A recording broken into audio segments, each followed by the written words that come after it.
Assalamualaikum warahmatullahi wabarakatuh.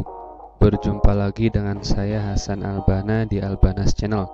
Pada video kali ini kita akan membahas soal TWK untuk seleksi sekolah kedinasan tahun 2020. Sudah saya siapkan 6 soal. Soalnya soal HOTS nih. Langsung saja kita ke soal yang pertama. Ibu X adalah salah satu pegawai senior di Kementerian Y. Sebagai pegawai senior, ia memiliki gaji yang cukup tinggi. Dengan gajinya yang tinggi tersebut, ia memiliki gaya hidup mewah dan sering melakukan pemborosan. Misalnya membeli tas-tas yang bermerek internasional, koleksi perhiasan yang cukup mewah, dan lain-lain. Karena pemborosan dan gaya hidup mewahnya tersebut, gajinya yang tinggi selalu tidak cukup untuk menutup gaya hidup mewahnya. Akibatnya, ia memiliki hutang di mana-mana. Sikap pemborosan dan gaya mewah tersebut secara nyata melanggar pengamalan Pancasila, khususnya sila A. Ketuhanan yang Maha Esa, B. Kemanusiaan yang adil dan beradab, C. Persatuan Indonesia, D. Kerakyatan yang dipimpin oleh hikmat kebijaksanaan dalam permusyawaratan perwakilan, E. Keadilan sosial bagi seluruh rakyat Indonesia. Nah, ini soal tentang pengamalan Pancasila. Jadi teman-teman harus dipahami dulu, dibaca dulu, ada butir-butir pengamalan Pancasila. Nah, Ibu X ini hidupnya mewah, kemudian sering boros. Ini bertentangan dengan sila kelima, karena salah satu pengamalan butir Pancasila sila kelima yaitu tidak menggunakan hak milik untuk hal-hal yang bersifat pemborosan dan gaya hidup mewah. Jadi sikap Ibu X ini bertentangan dengan keadilan sosial bagi seluruh rakyat Indonesia. Baik, selanjutnya perhatikan beberapa contoh perilaku positif berikut. 1. Tidak menggunakan hak milik untuk usaha-usaha yang bersifat pemerasan terhadap orang lain. 2. Bangsa Indonesia merasa dirinya sebagai bagian dari seluruh umat manusia. 3. Mengembangkan perbuatan yang luhur dan mencerminkan sikap dan suasana kekeluargaan dan kegotong royongan. Secara berurutan, ketiga perilaku di atas sesuai dengan butir-butir Pancasila sila ke. Baik, kita lihat. Tidak menggunakan hak milik untuk usaha-usaha yang bersifat pemerasan terhadap orang lain. Ini ada di butir pengamalan Pancasila sila kelima. Ini sila kelima. Keadilan sosial bagi seluruh rakyat Indonesia. Kemudian bangsa Indonesia merasa dirinya sebagai bagian dari seluruh umat manusia. Ini adalah pengamalan Pancasila, ada di sila kedua. Nah, teman-teman bisa lihat pengamalan butir Pancasila itu, bisa download di Google, pengamalan butir-butir Pancasila. Nanti sila ke-1 itu dijabarkan pengamalannya seperti apa, sila kedua dijabarkan pengamalannya seperti apa. Nah, seperti itu. Nanti tinggal dicocokkan, dipahami, kemudian mana jawaban yang benar dari soal yang ada, dicocokkan dengan pengamalan butir Pancasila. Nomor 3, mengembangkan perbuatan yang luhur yang mencerminkan sikap dan suasana kekeluargaan dan kegotong royongan. Ini pengamalan Pancasila sila kelima. Jadi jawabannya 5, 2, 5. Oke, jawabannya E. Oke, soal selanjutnya. Agnes Monica adalah artis dari Indonesia yang sekarang berkarir di kancah internasional. Pada beberapa bulan yang lalu, Agnes mengatakan bahwa di dalam tubuhnya tidak terdapat satupun darah Indonesia. Tetapi dia berdalih bahwa di dalam setiap performance Performance dia akan menampilkan batik bahkan tari-tarian Indonesia. Hal yang dilakukan Agnes ini termasuk dalam pengamalan sila keberapa? Satu itu religius. Nah, ini tidak termasuk. Kemudian yang kedua itu satu, ketuhanan yang Maha Esa. Dua, kemanusiaan yang adil dan beradab.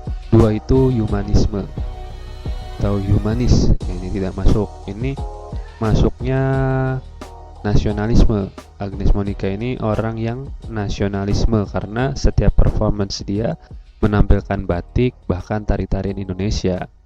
Dia cinta Indonesia berarti. Nasionalisme. Kita lihat nomor 3. 3 itu persatuan Indonesia. Nah, berarti ini nasionalisme. Jawabannya adalah C. 3. Kalau 4 itu demokrasi. 4 itu demokrasi.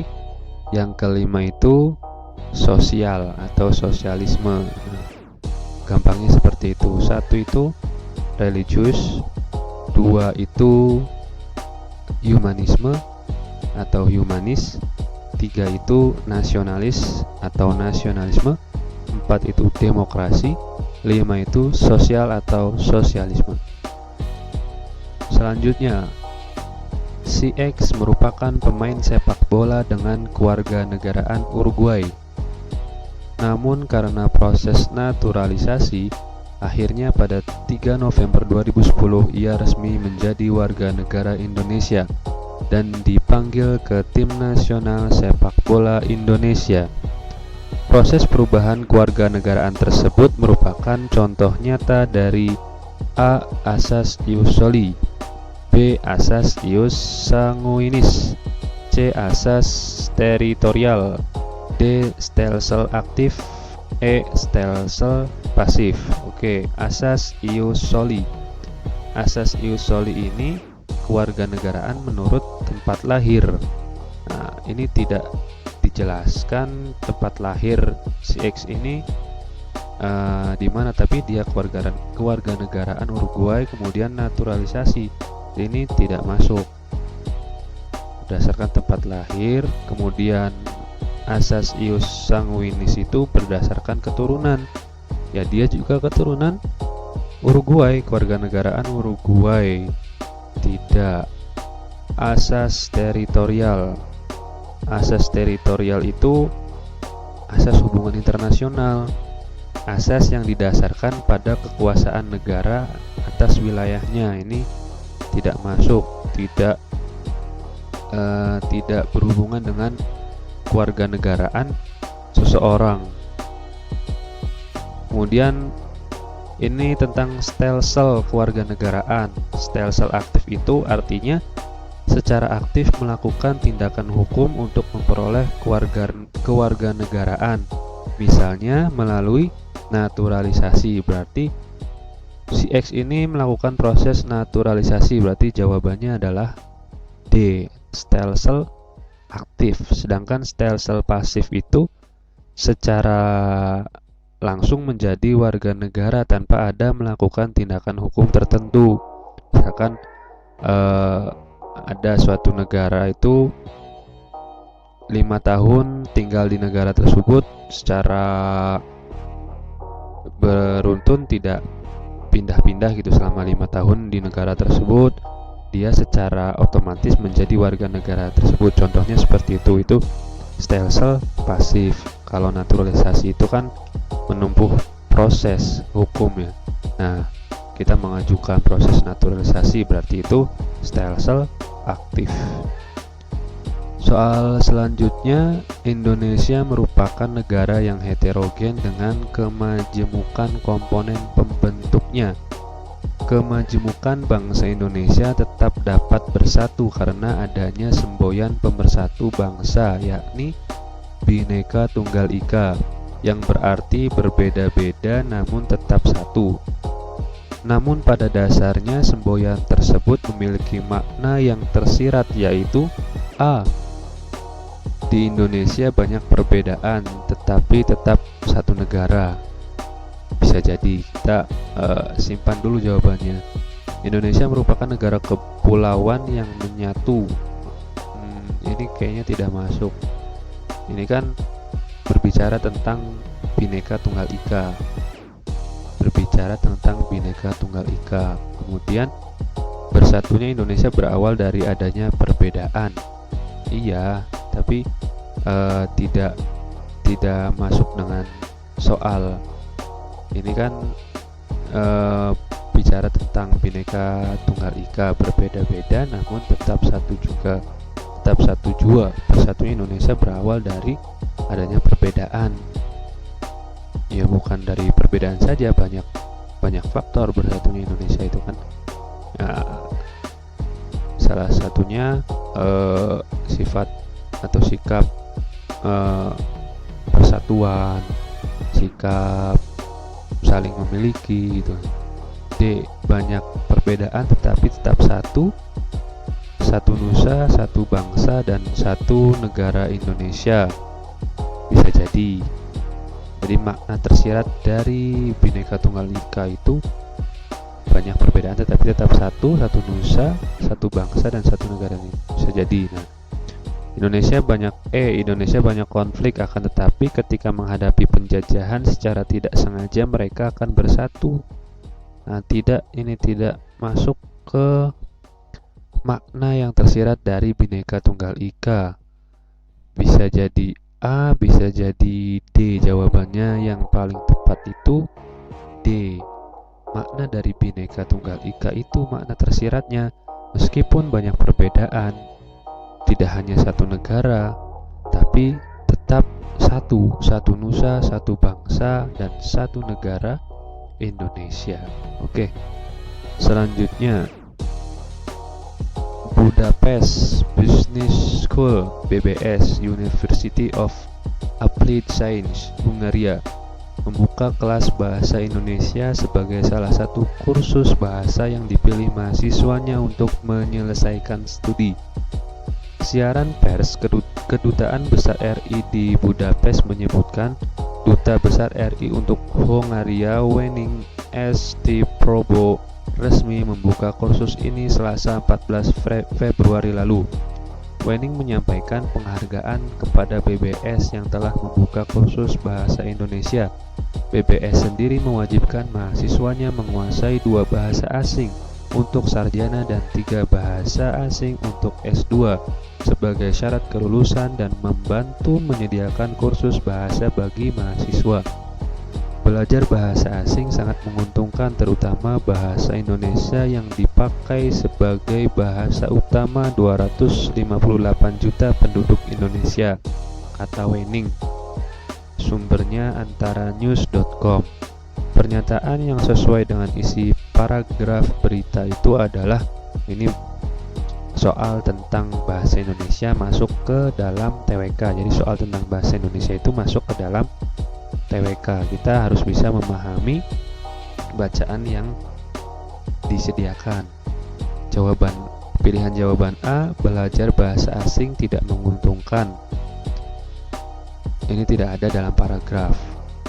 Kemudian masyarakat Hongaria tertarik belajar bahasa Inggris.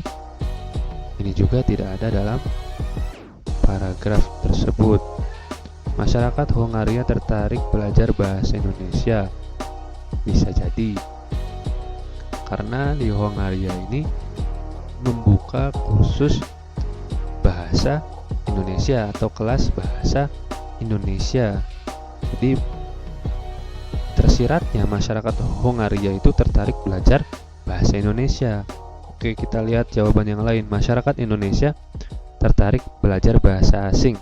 Nah, ini tidak diceritakan dalam paragraf berita di atas. Tidak bicara tentang masyarakat Indonesia tertarik belajar bahasa asing, tapi bicara tentang Hongaria.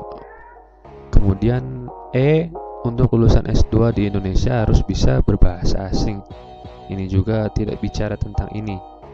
Teks di atas tidak berbicara tentang mahasiswa atau masyarakat Indonesia, tapi bicara tentang masyarakat Hongaria. Jadi jawabannya adalah C. Nah, baik.